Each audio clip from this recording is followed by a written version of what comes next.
What is up? Welcome into the Be Unexpected podcast with Wyatt and Jake. Today we have Audrey Spalding, my sister-in-law, on this podcast. Audrey, how's it going? It's going well. Thanks for having me on here. Yeah, so Audrey is married to my twin brother Weston, and I met Audrey in 2021. Yeah, should be right. I And think so. yeah, you guys got married 5 months ago. Yeah, back in October, Yeah, not too so long. yeah, going on 5 months here. So, and Audrey's a third grade teacher. So, Audrey, why don't you just tell us about yourself and where you grew up? Yeah, my name's Audrey Spalding now. That's a new change for me. Very happy about it though. I like Wyatt said, I'm a third grade teacher. I'm from Lamar, Colorado. It's a tiny little town. It was awesome to grow up there just because it was so small and so you knew everybody that was there. I went to college up in Greeley, Colorado. I've done some things abroad, done some teaching, some schooling abroad. And then now I teach up in the Denver area, more like Thornton area. So yeah, just been growing as a teacher basically lately. Nice. Like when you were growing up, did you always want to be a teacher, or what kind of motivated you to want to become a teacher? Um, I think something with teachers is they like have a personality where they love to be around kids. Like kids make me very excited because I like to just see how they're learning and like what is interesting to them. And then something that really helped me want to be a teacher is my mom was a teacher all of my life growing up. She was a special education teacher. So just watching her be successful in her career and seeing how she kind of had the same joy that I did as far as being around kids and I don't know, just something in the kindness of her heart. I wanted to be like that. So I've always known I wanted to be a teacher. There for a little while, I was thinking maybe I should do something that makes a little more money. I considered like an orthodontist or something along those lines, but there was just like this passion I had that I knew for sure I wanted to be a teacher. So I just followed that path because I felt like it was my calling. And I'm glad I did. So did you always know you wanted to do third grade or elementary, or did you not want to get into middle school or high school, or what was your thought process on that? Um, I wasn't really opposed to like anything specifically. Got me into elementary though was where I student taught. I Mhm. was a fourth grade student teacher. And so I actually stayed in fourth grade right away. I became a substitute teacher for a little while too. And so I subbed for every grade level. And I actually found that to be really fun because each day would be so different. High school ended up being the easiest because the sub or the teacher would just say, the kids know what they're doing. So I would basically sit there and just kind of like talk to them. But yeah, whenever I was in fourth grade as a student teacher, I was like, I really love this. I thought it was awesome. I ended up moving to third grade because my principal was like, I had a rough year in fourth grade. I had a time that was a little bit harder. Some kids were a little bit more challenging. I was like getting a little burnt out by that. And she was like, I think you just need to switch grade levels. So she told me I should try third grade. And I did. This is my second year in third grade. And it's just like a little bit different. They're still independent, but a little bit younger. And yeah, I just seemed to fit in well with them and able to connect with them pretty good. So Yeah, I third like grade seems like it. a good. I don't know if I could do kindergarten or first grade, but then once you get into middle school and high school, it's kind of intimidating. And then third grade is probably about that sweet spot. So that's really cool. Yeah. Yeah, I Yeah, think it is. I feel like middle school is the scariest for me. But then, yes, next would be kindergarten and then first. Mhm. They're just like, oh, it's so hard. Those teachers are so good at it. I think there's just a niche for each teacher that kind of fits. But I also think it's good to try out new things and like see what you are capable of because everything seems a little scary. But then if you get into it, you might end up liking it more than you thought. yeah. So, um, like going into teaching, like, do you notice a difference? Like, you were teaching, and then COVID happened, and then you came back after COVID, or tried to, or whatever. 2021 was still kind of COVID. Like, what did you notice about your students when they finally could come back to school after being homeschooled for so long? I think the biggest challenge that came from that was probably just like social aspects, and then kids feeling like a little bit more needy in a way.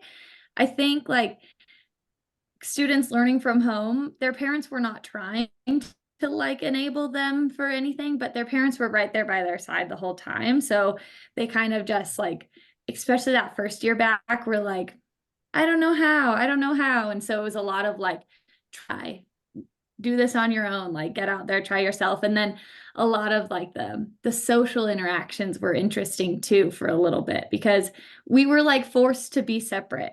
And Mhm. then all of a sudden it was like, "Oh, you're supposed to be working with a partner, you're supposed to be interacting together." So it was just like kind of a switch like that. I think it's getting back to more of like how school used to be, but the technology aspect is a lot different still.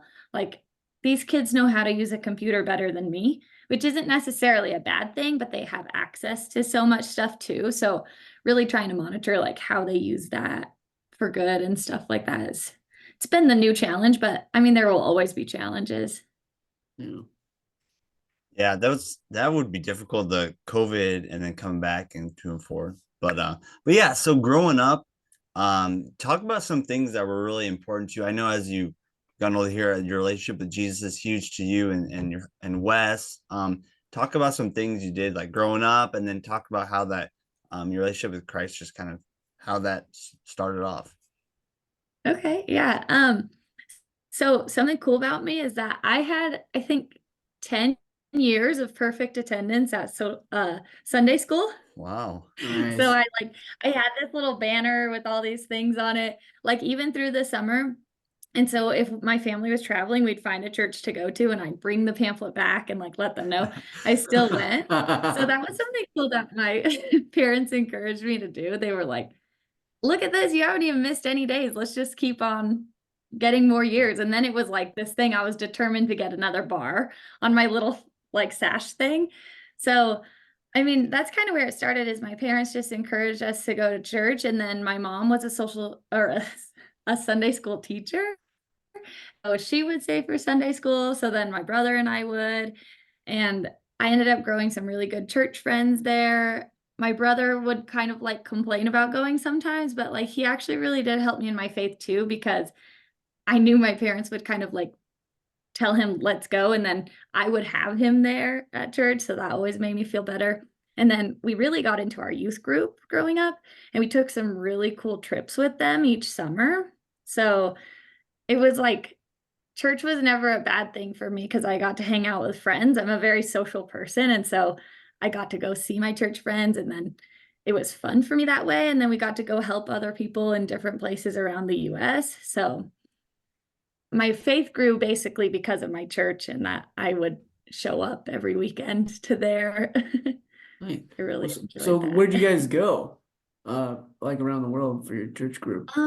Have you ever heard of Ichthus? It's like this big Christian concert that's outside in, I think it's in Tennessee or somewhere close over there. We Hmm. went there a couple summers. We went to California a couple times. We would ride the train out there. We did some work around Colorado once. We went to Alamosa and did like a retreat there.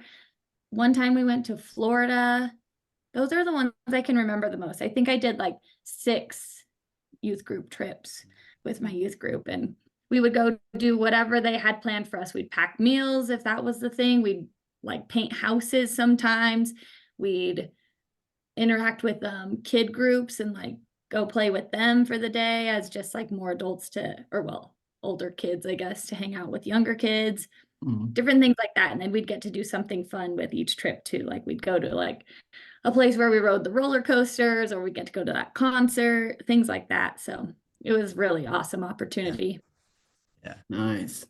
Yeah, so like in your life, we all go through adversity. What was there a time in your life where you faced adversity where you really had to depend on your faith when it was really hard to?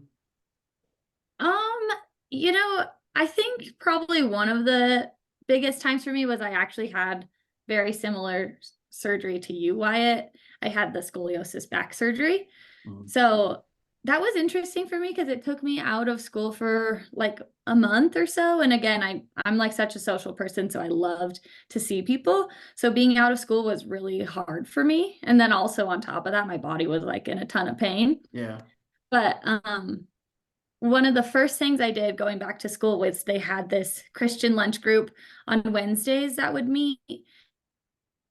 And Lori Hammer, one of the ladies who helped me with my faith growing up too, her and Michelle Crown, they invited me to come to that as my first like time back into school. So it wasn't for a full day, but I like showed up to that lunch and I was like a little bit in pain and stuff, but I like felt comfortable enough to like take that first step back in, because when you're taken out of something for a while, it's a little bit scary to go back. It was like a first day of school, but nobody else was having a first day of school.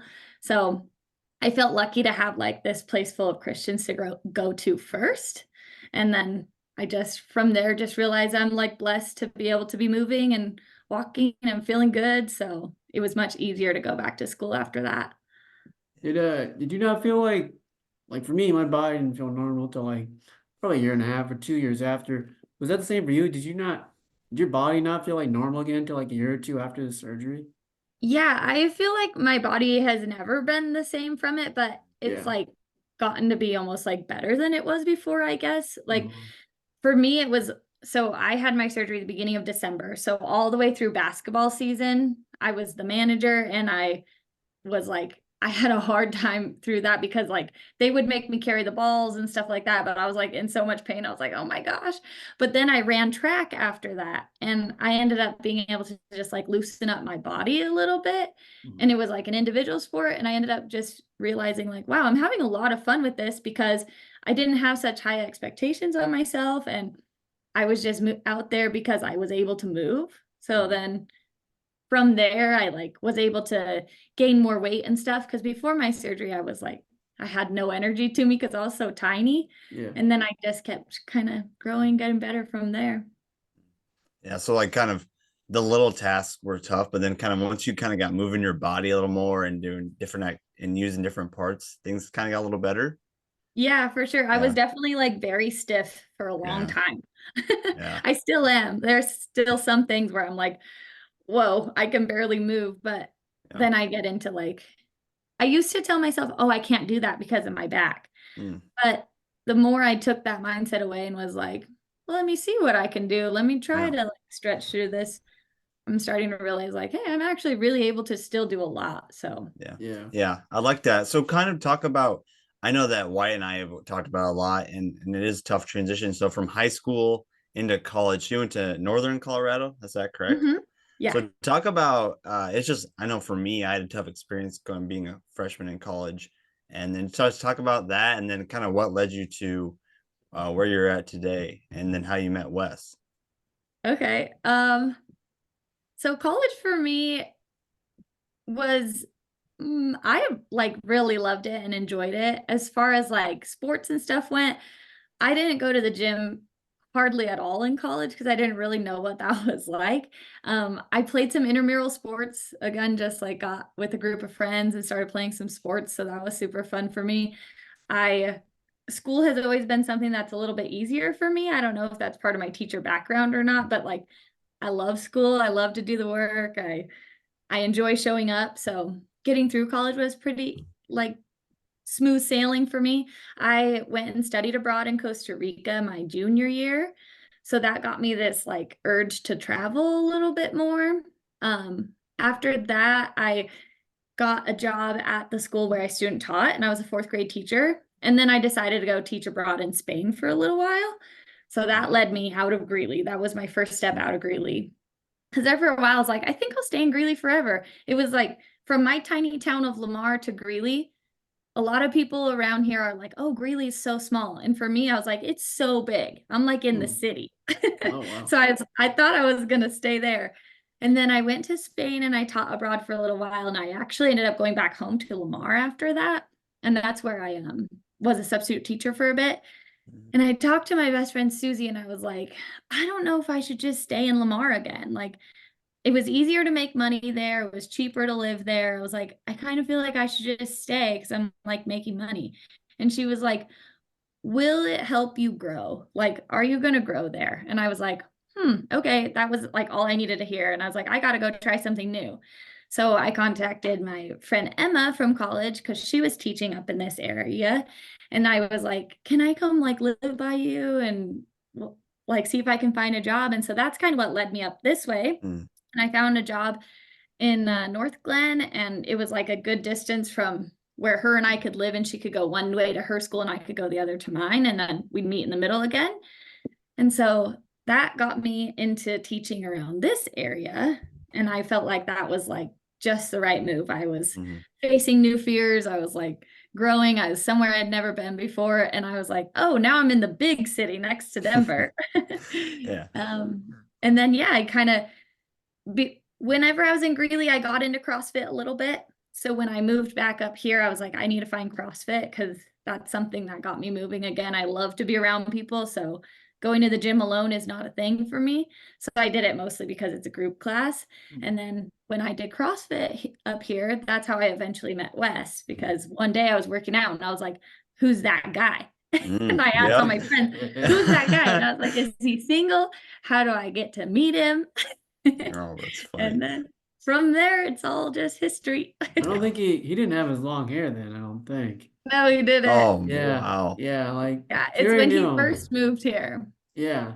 And But then we didn't end up dating for like another 9 months, I think. Mm. yeah. It was a little while. Took a while. Did he ask you out? Did you ask him, or how did that? Well, this is kind of how it happened. I eventually was like working at this golf course, and I was like, who are people that don't work in the middle of the day that could maybe golf? And I was like, I know my CrossFit coaches. So I asked them to go. And then I was like, okay, this guy is so cute and I like him. And so one time I asked all three of them to go golfing again, and the other two bailed. And so I texted boy. Wes and I said, hey, I still want to go. Do you want to go just us two? And so we did. And then he hugged me goodbye. And I was like, that's my sign. I'm going to pursue this. Game over. Yeah. There you go. And so I did. Another kind of backstory to that, Wes told me about, that. And I, as a supportive brother, I was like, maybe she meant to text someone else and accidentally texted you. Dude, come on. I know. And then he's like, I just took advantage of the opportunity. I was like, yeah, I would too, man. Yeah. I mean, it doesn't matter. Yeah. But he would have said that to me too if I met a girl and that That's happened funny. to me. So I was just like, I had to tell him that. But yeah, it's funny how like golf brought you guys together. Yeah. I know. It ended up being perfect. I was actually, when I was golfing with Wes, I just kept talking about how Pedro taught me to do this. Pedro gave me these clubs. Like, I know how to hit this ball because Pedro like golfs with me and taught me. And I didn't know that whole time we golfed, Wes didn't know that Pedro was my 72-year-old friend who taught me everything about golf. So at the end, when I told him, I was like, whenever I like introduced him and stuff, he was like, wait, Pedro's 72, so he's not like this guy you were talking to? I was like, no, he's just my really good friends. You need to be clear on who Pedro is. Yeah, because I think I remember that. It was like, yeah, just talking about I Pedro. didn't know he was sweating bullets the whole time. Yeah, that's what he told me. He's like, yeah, she's talking about Pedro, and I was like, dang, who's this Pedro guy? Funny? Man, that's good. Yeah. Yeah, so kind of back to your students real quick. Like, you teach, and like any job, you have good days and stressful days. What's the mindset of a teacher every day? Because every day is an adventure probably for you, and you never know what the kids are going to ask you or how they'll react. So how do you like mentally stay strong in teaching? Yeah, they say that teachers make like more decisions a day than most people do, like we're constantly on this decision mode of like how to attack all these kids on like all their needs, and so I think the mindset every day is just like, first of all, how can you make sure that they feel loved? Because that's the most important thing, is like, are they safe at school and do they want to be there? Because if that's not there, then what else, and so that's first. And then second is just, how can you help every kid grow? Like, how can you just like help them grow a little every single day? And sometimes it's like very overwhelming. And I think I found myself like when I'm super busy or there's so much on my to-do list, I have a hard time like not getting frustrated by them. And it's not their fault, but it's like finding that way to like take a step back and like let some things go so I can meet the kids where they're at is like the most important thing. And it's definitely not an easy task. And it's crazy, like the different things that come up each day. But I think I just keep trying to work towards like, how can I help these students learn more and like be better versions of themselves, basically. Yeah.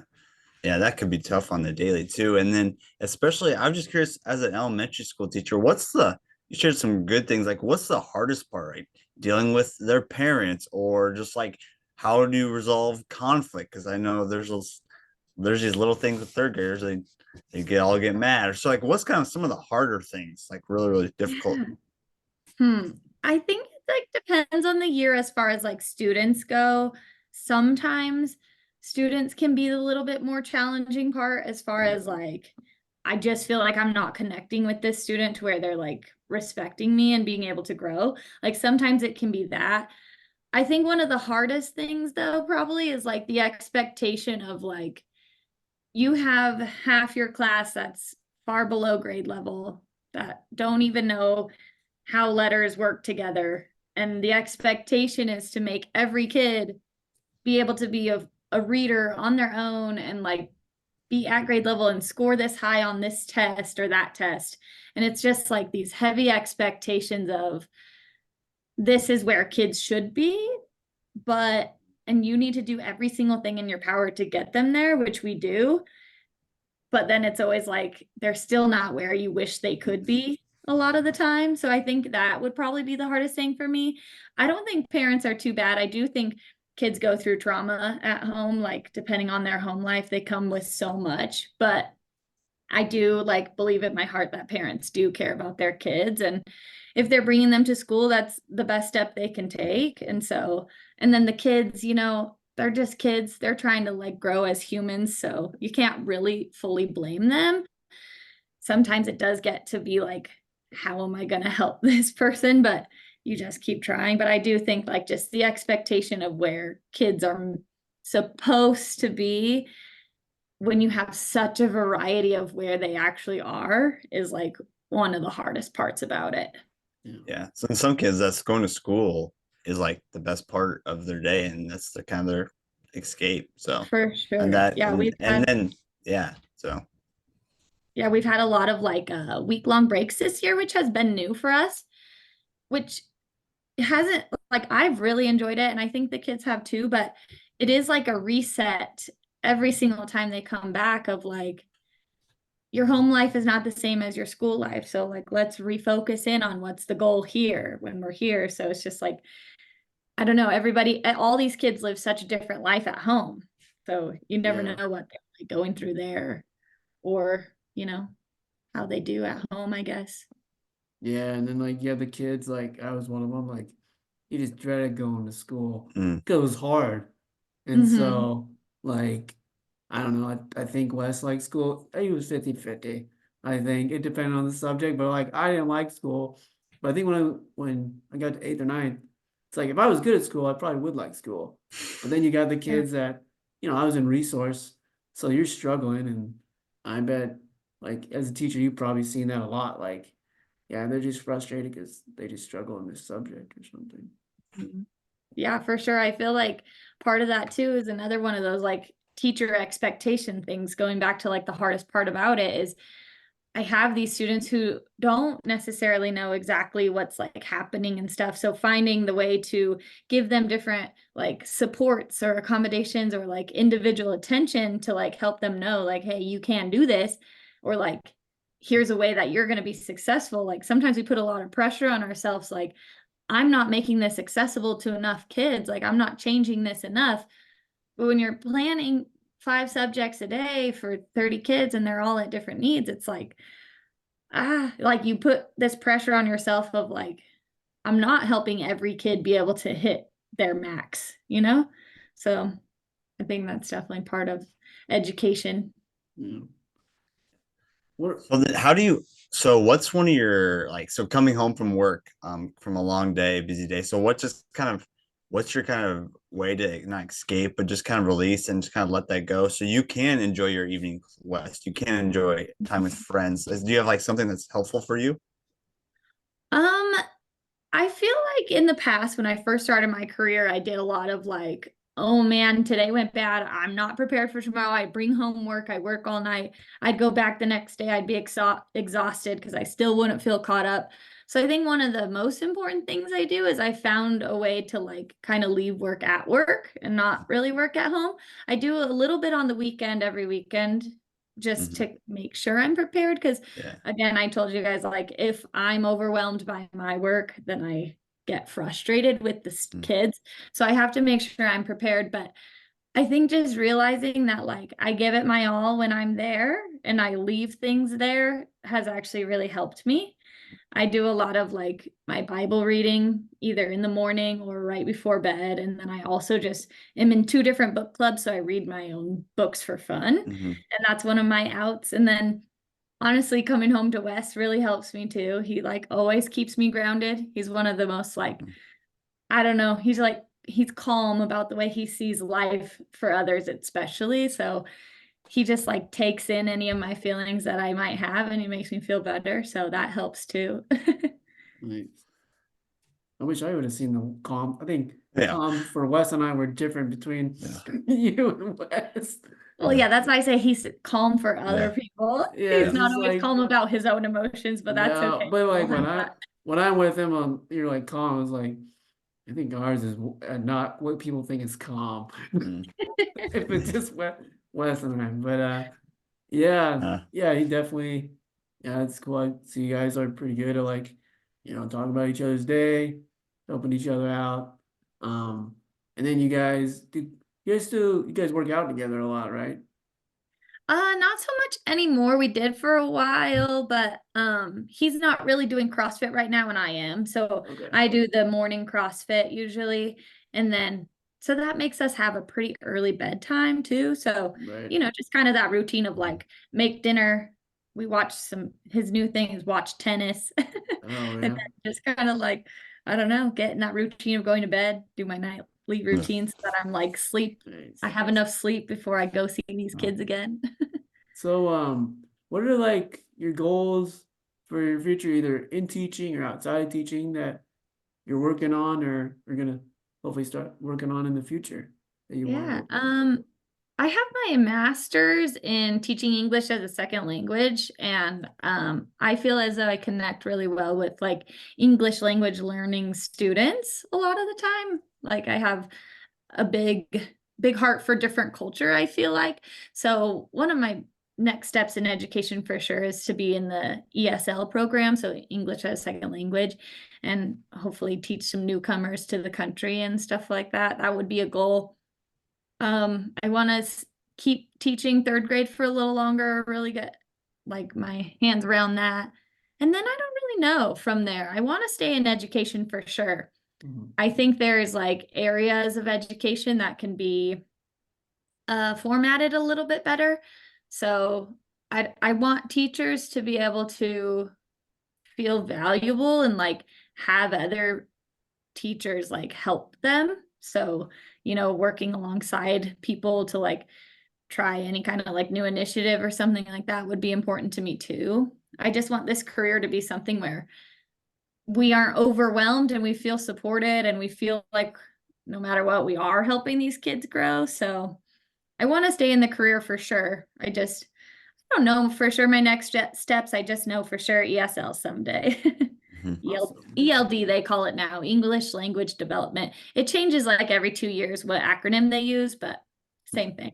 Of course it Yeah, does. it's pretty common. Like when you ask people about education or teaching or whatnot, when the people who enjoy it or like it the most, they feel that they have the most support in their in leadership or someone walking along with them in like a Mhm. coaching or a mentor role. So yeah, I feel like that's really huge and important as well.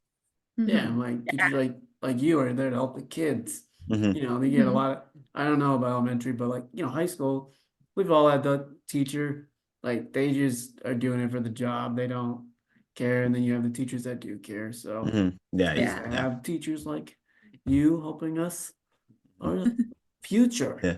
So Yeah. Yeah. thanks for coming on, Audrey. And we really Yeah. appreciate it, you sharing your story and all you do for the education for kids. So thanks. Yeah. Thanks for Well, having me. it was Yeah. really cool to hear Wyatt's perspective on things and your perspective, and then all together coming together with Wes. So that was really fun. Yeah. Yeah. That was pretty Awesome. cool. All right. Thanks, Audrey. Yeah. Thanks, guys.